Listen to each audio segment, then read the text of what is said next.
Assalamualaikum warahmatullahi wabarakatuh. Nah, kehidupan manusia ini tidak bisa lepas dari adanya kebutuhan. Kebutuhan hidup manusia tersebut dapat dipenuhi apabila tersedia barang atau jasa sebagai pemuasnya, kan? Barang atau jasa akan tersedia apabila sumber daya faktor-faktor produksi tersedia.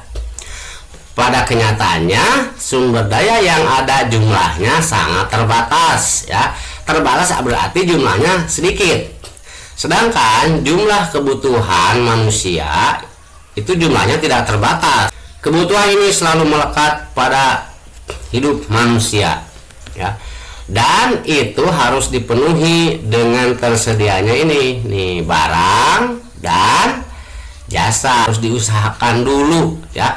Jadi mahalnya suatu barang itu bisa jadi karena produksinya sedikit atau jarang yang bisa memproduksinya. Penyebab barang itu langka, kelangkaan barang dan jasa. Kelangkaan adalah kondisi ketika jumlah kebutuhan manusia tidak sebanding dengan alat pemenuhan kebutuhannya. Kelangkaan itu merupakan suatu masalah dalam ekonomi. Kelangkaan timbul karena barang yang kita inginkan jumlahnya terbatas, sedangkan keinginan manusia tidak terbatas, ya.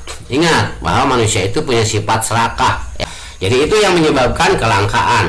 Oke? Jadi kelangkaan timbul karena jumlah kebutuhan manusia yang tidak sebanding dengan alat pemuas kebutuhannya. Pada dasarnya, kelangkaan menurut ilmu ekonomi itu mengandung dua pengertian. Nah, kita lihat dulu ya, kita gambar dulu ya. Nah, langka sumber daya alam. Contohnya minyak bumi, batu bara, itu kan kalau digali terus bisa habis. Itu sumber daya alam ya langka. Kemudian yang B, kelangkaan sumber daya manusia, ya. Sumber daya manusia yang bagaimana? Yang punya akhlak yang baik, kemudian yang punya keahlian yang profesional, kemudian yang mempunyai kekuatan fisik yang kuat, yang kemudian C, kelangkaan sumber daya modal. Oke, ini nih, modal dan teknologi. Mengapa Indonesia termasuk negara berkembang? Sebab ini faktornya, teknologinya masih terbatas. Artinya kemajuan teknologi di negara kita ini belum berkembang secara pesat dibanding dengan negara-negara Eropa atau dengan negara Jepang misalkan. Teknologinya lebih hebat, kan? Kenapa Jepang maju? Sebab ini sumber daya manusianya ini yang nomor 2 tadi, ya. Punya keahlian, fisiknya kuat, gitu, disiplin, jujur. Nah, itu sehingga Jepang jadi negara maju. Itu di Asia juga, Jepang, Asia Timur, ya. Kemudian ada sumber daya modal. Yang dimaksud modal di sini bukan hanya uang saja, ya. Ingat kalian sebagai generasi muda, jadi yang disebut modal itu bukan modal uang saja. Buat apa modal uang banyak kalau tidak bisa menggunakannya, habis juga. Jadi modal di sini adalah modal yang tadi ini, keahlian itu modal, akhlak yang baik itu modal, kekuatan fisik itu modal, ya, kepintaran modal, ya, semangat juga modal. Jadi yang dimaksud daya modal di sini meliputi segala hal, ya, untuk menciptakan kemajuan.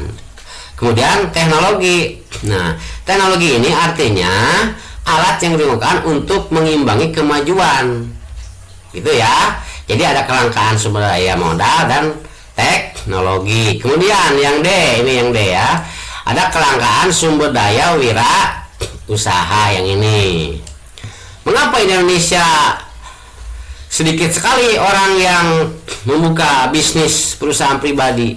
Mengapa? Ya itu langka di Indonesia. Di negara-negara Amerika, negara-negara maju, dia sekolah tinggi-tinggi itu untuk menciptakan lapangan kerja. Itu bedanya, ya. Makanya entrepreneur di Indonesia ini langka, ya. Nah, bagaimana usaha-usaha untuk mengatasi kelangkaan? Pertama, ya, atau A, mengkombinasikan kegunaan benda. Jadi benda yang ada itu dikombinasikan dengan benda yang lainnya sehingga bisa menciptakan manfaat yang baru, gitu, ya. Kemudian mengganti fungsi benda atau jasa. Jadi kalau satu benda misalkan rusak, diganti dengan fungsi yang lain gitu. Kemudian menukar barang, artinya dengan barang apa misalkan yang lebih bermanfaat, nanti barang itu akan didaur ulang. Sekarang kan banyak nih masyarakat yang mencari sampah-sampah plastik, botol-botol plastik itu kan. Nah itu nanti didaur ulang ya. Nah itu yang menyambung ke yang bagian D ini, mengubah bentuk barang supaya menambah nilai guna. Tadi kan plastik-plastik bekas itu kan dikumpulkan kemudian digiling. Nah, ini didaur ulang, yang bagian ini didaur ulang. Kemudian memperbaiki barang yang rusak. Jangan selalu beli lagi. Kita kan punya barang misalkan nih, ada sedikit yang rusak, perbaiki gitu. Yang terakhir, manfaatkan barang atau jasa sesuai dengan kepentingannya. Oke, jadi menggunakan skala prioritas. Mana yang lebih penting gitu, gunakan itu ya. Jadi inilah usaha-usaha untuk mengatasi kelangkaan ya. Kita lanjutkan lagi. Nah, kebutuhan, ini topiknya, kebutuhan ya. Kebutuhan siapa? Kebutuhan kita, kebutuhan manusia. Nah, apa saja faktornya yang menyebabkan manusia banyak kebutuhannya? Nih, Bapak garis bawahi. Beberapa faktor yang menyebabkan kebutuhan manusia itu tidak terbatas, antara lain makin bertambahnya jumlah penduduk ya. Ini jumlah penduduk ini banyak ini. Kalau penduduknya yang pintar-pintar bagus, tapi kalau penduduknya yang belum pintar, rata-rata pendidikannya masih rendah, ini akan menjadi beban negara ya. Jadi makin bertambahnya jumlah penduduk bukan nambah sejahtera, tapi nambah nambah sengsara, sebab jumlah penduduknya banyak. Ibaratnya beginilah, kalau satu keluarga misalkan, satu keluarga yang anaknya hanya 2 dengan yang punya anak 15 ya. Satu keluarga yang punya anaknya 2 dengan satu keluarga yang lain yang anaknya 15, kebutuhannya pasti banyak yang anaknya 15 atau anaknya 10 lah gitu ya. Jadi makin maju ini nih, makin maju ilmu pengetahuan dan teknologi. Dulu ya, waktu orang-orang tua kita dulu tidak butuh HP sebab ilmu pengetahuan belum maju. Nah sekarang sekolah sudah online, butuh teknologi, yaitu butuh handphone. Dengan teknologinya maju, ilmu pengetahuan juga terus bertambah. Itu yang menyebabkan kebutuhan orang tadinya tidak butuh HP, sekarang jadi butuh HP. Semakin maju ya. Kemudian makin meluasnya lingkungan pergaulan. Nah, ini lingkungan pergaulan ya. Melihat orang lain itu kita juga pasti ingin ya. Kemudian meningkatnya tingkat kebudayaan manusia. Dengan ini udah jelas ya. Kalau kebudayaannya manusianya meningkat, ya jelas kebutuhannya pun makin banyak. Itulah ya yang dimaksud dengan kebutuhan. Dan inilah faktor-faktornya ya, ada 4 ya. Kan tadi kebutuhan manusia sudah dibahas. Yang salah faktor yang mempengaruhinya apa ya? Faktor-faktor yang mempengaruhi peradaban. Tahu peradaban? Peradaban inilah kemajuan ya. Dulu tradisional, kemudian zaman nomaden, mungkin zaman manusia purba, terus berangsur sampai sekarang dari tradisional kemudian ke modern, dari zaman purba ke zaman sekarang. Itu disebut peradaban. Kemudian keadaan alam ya. Keadaan alam atau tempat tinggal ini juga mempengaruhi. Misalkan orang kota ya dan orang gunung, yang udaranya dingin, otomatis tempat tinggal juga dan keadaan alam mempengaruhi. Jadi orang yang tinggal di gunung butuh penghangat tubuh, kalau beda tempat tinggal. Selanjutnya adat istiadat. Nah, adat istiadat Indonesia kan dengan beragam suku bangsa, adat istiadatnya juga beda-beda. Agama Islam, ada Kristen, ada Hindu, ada Buddha ya. Nah, itu agama-agama yang ada di negara kita ini bertoleransi dan kebutuhannya beda-beda ya. Yang pertama, kebutuhan menurut intensitas atau tingkatannya. Ya, ada kebutuhan primer. Primer ini kebutuhan pokok atau penting ya. Kebutuhan primer itu merupakan kebutuhan yang paling penting untuk dipenuhi. Kalau tidak terpenuhi maka akan mengancam hidup manusia. Contohnya kebutuhan primer apa? Yaitu makanan, minuman, pakaian, dan tempat tinggal. Kalau pangan yaitu makanan dan minuman. Kalau manusia tidak terpenuhi kebutuhan pokok ini, ya akan menyebabkan masalah makanan, pakaian, dan tempat tinggal. Kemudian kalau sudah terpenuhi kebutuhan primer, maka kita lanjut ke kebutuhan yang kedua, yaitu kebutuhan sekunder. Sekunder kedua apa? Contohnya gini, HP nih. Maka menginjak ke kebutuhan sekunder ya. Apakah bermasalah kalau ini tidak terpenuhi? Anda tidak punya handphone misalkan, ya tidak masalah. Belajar bisa menggunakan buku, belajar bisa menggunakan media lain ya selain menggunakan handphone. Jadi kalau kebutuhan ini tidak terpenuhi, nggak bikin hidup manusia terancam ya. Itu yang kedua. Kemudian yang ketiga adalah kebutuhan tersier. Kebutuhan tersier itu apa saja? Apabila kebutuhan primer dan sekunder sudah terpenuhi. Kebutuhan tersier itu kebutuhan barang-barang mewah. Kebutuhan ini sama sekali tidak mengancam kehidupan manusia. Kebutuhan ini lebih mengedepankan gengsi ya. Kebutuhan tersier itu kebutuhan untuk kemewahan saja. Penting ada kebutuhan ini dulu dua, primer, sekunder. Kalau ini sudah terpenuhi maka kita lanjut ke kebutuhan tersier. Kalau kita lanjutkan kedua, kebutuhan menurut sifatnya. Ada kebutuhan jasmani ya. Kebutuhan yang diperlukan oleh fisik tubuh manusia seperti makan, minum, olahraga, obat jika kamu sakit. Nah, ini kebutuhan jasmani ya. Yang ada kebutuhan rohani ya, roh, jiwa ya. Kalau kebutuhan rohani ini diperlukan batin atau jiwa manusia seperti apa? Ketenangan hidup ya kan, terus keamanan dari kejahatan, kemudian adanya kesehatan mental. Kebutuhan jasmani dan kebutuhan rohani. Kebutuhan menurut waktunya ya, ingat, jadi barang-barang juga sesuai dengan waktunya. Ada kebutuhan yang sekarang ya, yang sekarang wajib dipenuhi. Kebutuhan sekarang merupakan kebutuhan yang harus dipenuhi sekarang ini dan tidak dapat ditunda. Kalau ditunda apa? Ya, kalau ditunda akan menimbulkan masalah. Selanjutnya ada kebutuhan yang kedua nih, kebutuhan yang akan datang. Kebutuhan yang dapat ditunda ya, adik-adik ya. Nah, yang tidak sekarang dipenuhi juga tidak masalah ya. Atau menabung kalau punya keinginan, atau ikut jaminan kesehatan, ikut asuransi misalkan. Kalau nanti hari tua kita tiba-tiba sakit kan udah ada asuransi. Yang keempat yaitu kebutuhan menurut subjeknya. Subjeknya itu apa? Subjeknya itu pelaku ya, ini pelaku, subjek ya, yang melakukan. Nah, yang pertama ada kebutuhan individu.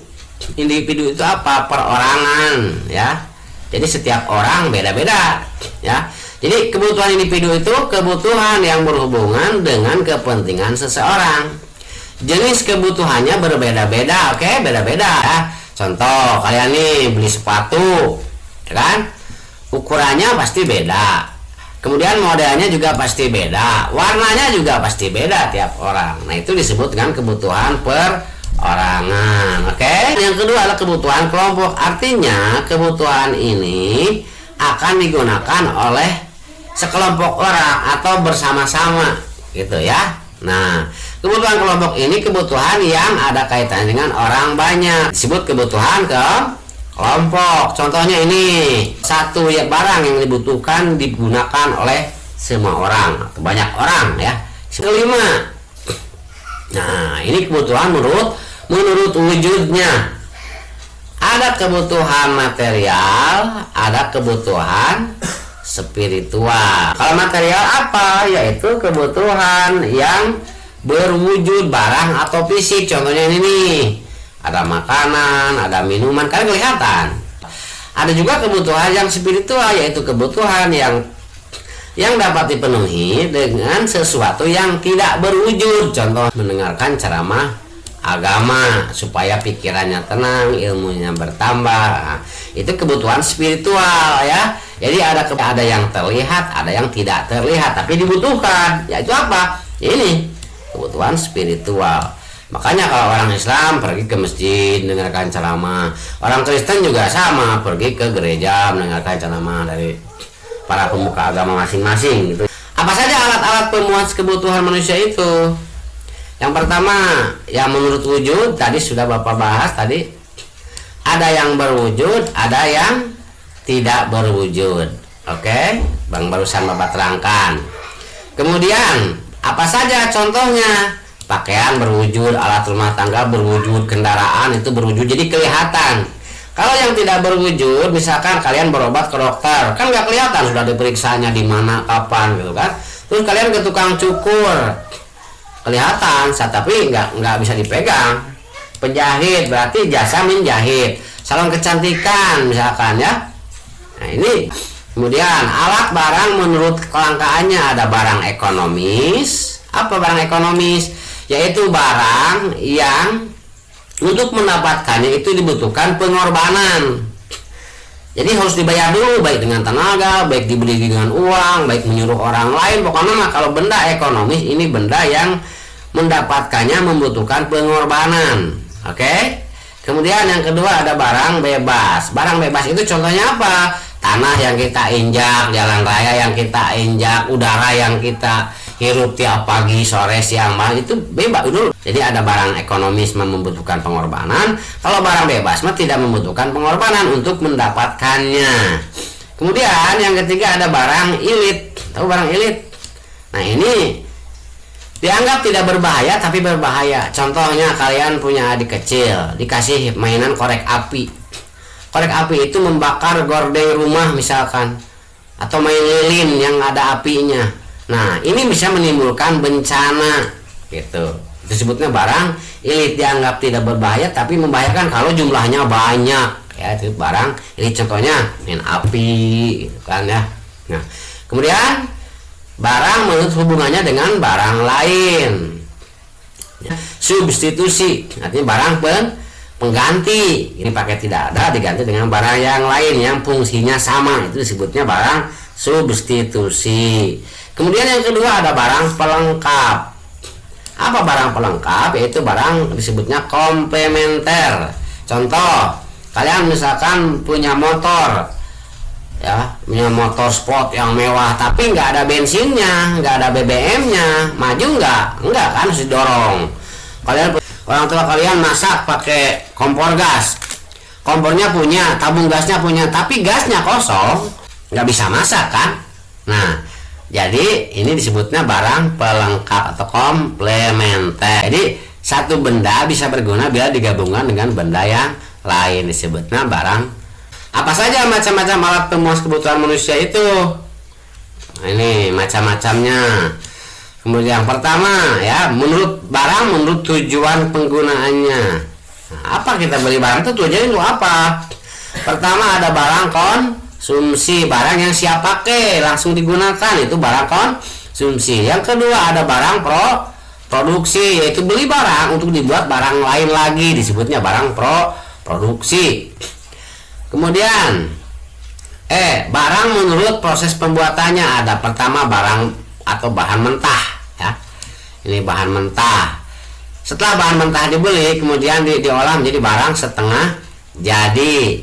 Setelah barang setengah jadi ada ketiga barang, jadi barang yang siap pakai gitu ya. Jadi bahan mentah, ada barang setengah jadi, ada barang jadi.